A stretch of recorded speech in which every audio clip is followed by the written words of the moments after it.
Senator from Oklahoma.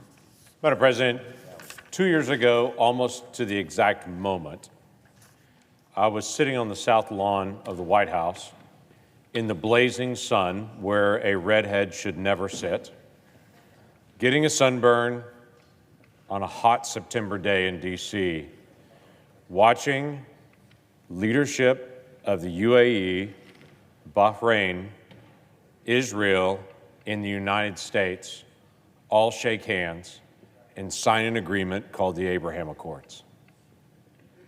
It was a remarkable moment in American history.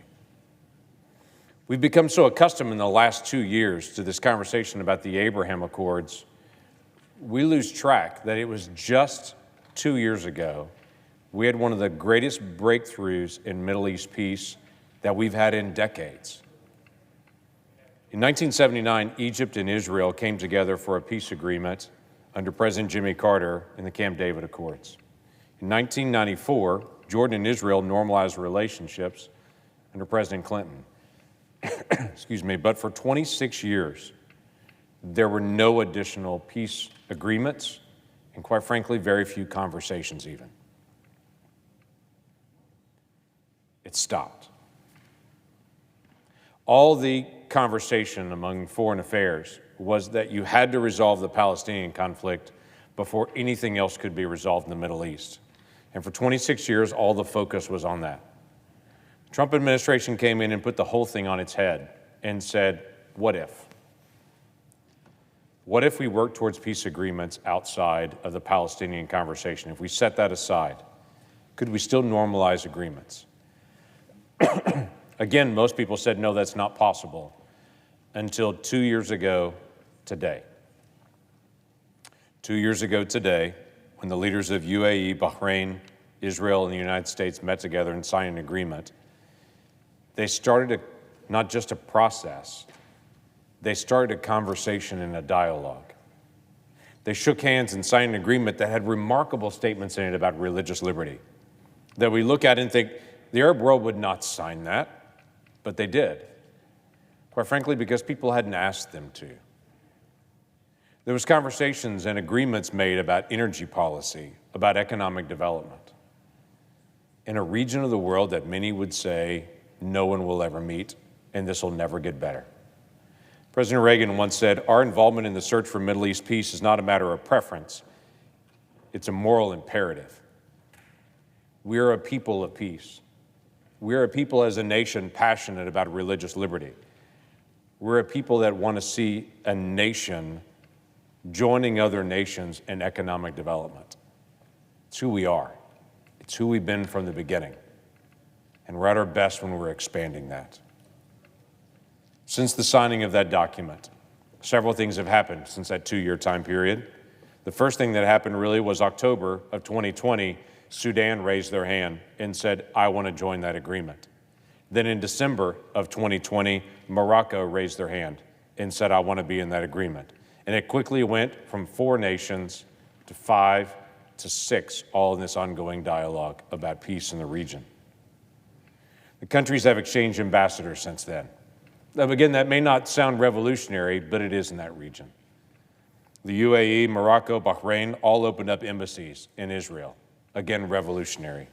Israel opened up its embassy, the first ever in the Gulf nations, in Abu Dhabi, January of 2021. It opens up its next embassy in Bahrain in September of 2021. The UAE and Israel have signed comprehensive free trade agreements. It's now $10 billion worth of trade in the next 5 years that's been set up between those nations. Trade has begun between Israel and Morocco. In fact, it's increased 94% in a year. Trade between the UAE and Israel has increased 88% in 1 year. Trade between Israel and Egypt even has increased 41% in the last year. And between Jordan, with a long-standing agreement, has increased 55%. The UAE and Morocco now have university students that are studying in Israeli universities, something we thought we would never see. The UAE has overhauled its school curriculum to increase tolerance and understanding of other faiths and other religious groups. Dozens of daily flights are now moving in those Abraham Accord countries, bringing business and tourism. There's even real conversations about water, about energy sharing and development, and large economic infrastructure projects. There are other countries, even in the region, that have started to take notice of this.